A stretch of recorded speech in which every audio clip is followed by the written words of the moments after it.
Olá, eu tô mais um dia postando uma mensagem de fé para você e para aqueles que têm me acompanhado no Facebook. E parei um pouco o meu trabalho para me poder participar junto com vocês dessa mensagem gloriosa e maravilhosa que Deus tem colocado no meu coração. Tá aqui a palavra de Deus, a Bíblia aqui, ó. Quero ler com vocês Romanos capítulo 3, versículo 23, que fala mesmo assim: porque todos pecaram e destituídos estão da glória de Deus, sendo justificado gratuitamente pela sua graça, pela redenção que há em Cristo Jesus, ao qual Deus propôs para propiciação pela fé no seu sangue, para demonstração da sua justiça, pela remissão dos pecados de antes cometido, sob a paciência de Deus, para demonstração da sua justiça neste tempo presente, para que ele seja justo e justificador daquele que tem fé em Jesus Cristo. Pois bem, meus irmãos, eu quero compartilhar com vocês algo extraordinário que Deus tem falado no meu coração, a respeito do pecado. Realmente, quando Adão e Eva desobedeceram Deus, uma ordem de Deus direta a Adão, quando ele não atentou para aquilo que Deus tinha ordenado para a sua própria segurança, ele cometeu um delito contra a santidade de Deus, contra um decreto de Deus, e isso veio a ser a causa de muitas dores, sofrimentos, hoje em nós, que é o pecado. O pecado, desde que entrou no mundo, vem destruindo, vem corroendo como ferrugem as nossas almas, nossos pensamentos, até o nosso corpo. E para que isso viesse ser desfeito, Deus teve que enviar seu próprio Filho para poder, por meio do seu sacrifício, por meio da sua redenção, viesse nos livrar do poder do pecado. Vocês já perceberam que muitas vezes nós prometemos algo, seja para outra pessoa, seja para si próprio, que iremos fazer tal coisa e prometemos aquilo com muita segurança, convicção, ainda que seja uma verdade, mas no decorrer do tempo e no curso da sua caminhada, você desiste, você para, você desfoca, você se desvia. Sabe por quê? Porque jamais nós iremos conseguir completar algo se não for por uma força maior do que as suas que tem dentro de você. Pois bem, Deus nos constituiu a sua imagem e a sua semelhança. Ele nos fez. E o que é a imagem e a semelhança de Deus?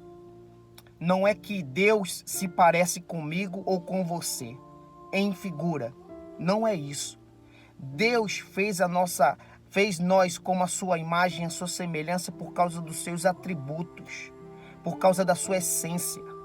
Mas pelo fato de Adão e Eva ter desobedecido a Deus e por eles ter entrado a morte espiritual, esses atributos que Deus nos concedeu, que é os atributos comunicáveis, foram contaminados, foram manchados, foram enrugados.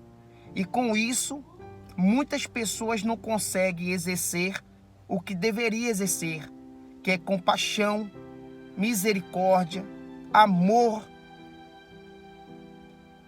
principalmente no dia de hoje. Hoje você vê como é que está o mundo, a calamidade que está, rumores de guerra, guerra contra filho e pai, pai e filho, esposa e marido, marido e esposa, filho e pai, nora e sogra. Isso é a essência do pecado. Isso é o que está embutido, está lá colocado na natureza, desde o princípio que o homem caiu, da soberania, da essência perfeita de Deus. Pois bem, meus amigos e meus irmãos, e só tem um jeito para que isso venha desfazer, ou seja, venha quebrar essa força que se chama uma lei do pecado e da morte. A lei do pecado e da morte foi substituída pela lei do Espírito e vida, por meio de Jesus Cristo, o único meio que existe para a nossa salvação, santificação e reconciliação com Deus. Ou seja, nós temos a graça derramada em nossas vidas por meio daquele que se fez maldito por mim, por vocês, para que nele a justiça de Deus viesse ser satisfeita. E por Jesus ter feito essa maravilhosa obra, se entregando por amor a nós, a uma morte injusta, pois não tinha nele acusação nenhuma que testificasse que ele tinha errado ou tinha exercido. Foi completamente injusta a sua condenação. Mas para que isso viesse a acontecer, foi um propósito de Deus para que você e eu pudéssemos ter a graça da regeneração. E eu gostaria muito de compartilhar isso com vocês, mas o tempo não me permite para explicar como é a doutrina da regeneração após a sua aceitação de Cristo na sua vida. Mas eu quero que vocês entendam que em Romanos capítulo 3, versículo 23 está falando que todos pecaram e todos carecem da glória de Deus, da presença de Deus. Por isso que muitas vezes as pessoas só murmuram, só reclamam porque não tem a graça de Deus na sua vida. Para ser grato e ser contentado com aquilo que Deus já fez por você e por mim. Então, meus amigos e meus irmãos, Deus derramou a abundância e a graça em nossa vida por meio de Jesus Cristo, para que venhamos ter uma comunhão com Ele, uma comunhão da qual Ele nos garante que é por toda a eternidade. Mas para isso acontecer, tem um princípio, tem um processo. Primeiro precisamos reconhecer que somos homens pecadores, até porque a palavra de Deus é, para mim, a única verdade absoluta que existe. Não existe outra verdade a não ser a verdade de Deus, que é as palavras dele. E ele nos fala que todos estão destituídos da sua glória, porque todos pecaram. E todos carecem. Pode perceber. Se olhe no espelho para ver se você não carece da glória de Deus, carece de uma força maior dentro de você. Por quê? Porque às vezes você não quer largar tal vício e não consegue largar o vício. Por quê? Porque essa força que está em você é bem maior do que a tua própria. Você precisa de uma força maior do que essa para poder te libertar desse vício, desse hábito ruim, desse hábito mau, desse hábito sujo. É como eu. Por muitos anos eu andei no mundo viciado, como qualquer outro viciado em cigarro, em álcool, entende? E eles querem parar, mas não conseguem.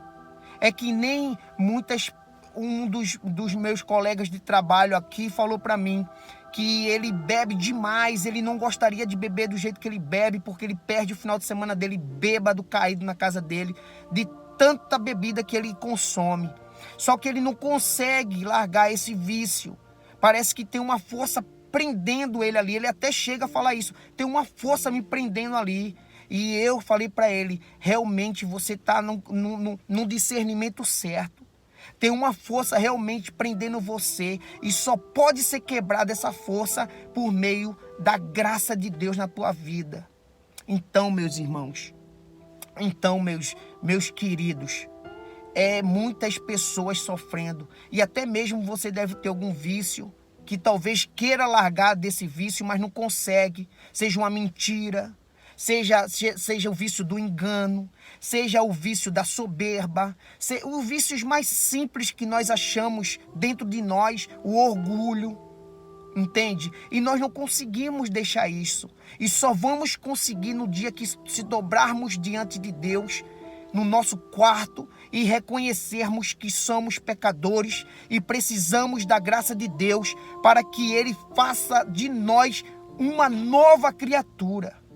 Uma nova criatura da qual, por meio de Cristo, Ele opera esse milagre, essa força, para que venhamos deixar de praticar tal ato que não convém e que não agrada, nem a mesmo aos homens e nem mesmo a Deus. Então tá aí o capítulo que eu queria, e o versículo focar é o 23, e eu quero deixar uma mensagem de esperança em nome de Jesus, que você que necessita deixar de tal pecado, se dobre diante de Deus, reconheça que você é um pobre ser humano limitado, que não tem força maior para deixar tal ato, que precisa da força de Deus, reconhece que Jesus é o único caminho que vai te levar a Deus, e peça a Ele que te perdoe, que Ele está de braços abertos para consertar você como consertou a mim. E hoje eu posso falar isso para vocês, porque de fato, hoje eu vivo na lei do Espírito e de vida. O pecado já não domina a mim mais.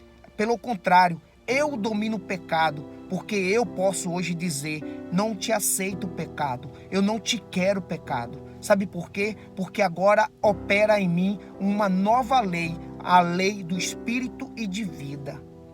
Obrigado por vocês estar ouvindo essa mensagem. Espero que eu seja uma fonte de edificação na sua vida, pois é a palavra de Deus que está falando. E se você confiar nessas palavras, sua vida muda. E não é mudança de status e de bens materiais, não. É uma mudança de caráter, de personalidade, uma mudança de atributos que de fato Deus tinha dado para você, mas por causa do pecado foi manchado e hoje não podemos exercer, e o mundo está do jeito que está por causa disso. Porque ninguém consegue exercer mais o amor, mais a compaixão e nem a misericórdia para com o próximo. E cada um fica se matando e querendo ser melhor do que o outro. Então tá aí, meus amigos, tá aí, meus irmãos. Até mesmo vocês que estão dentro da igreja, se autoavaliem, pense direitinho no que eu estou falando e veja se dentro de vocês existe uma lei que estão dominando vocês de algo que não deveria.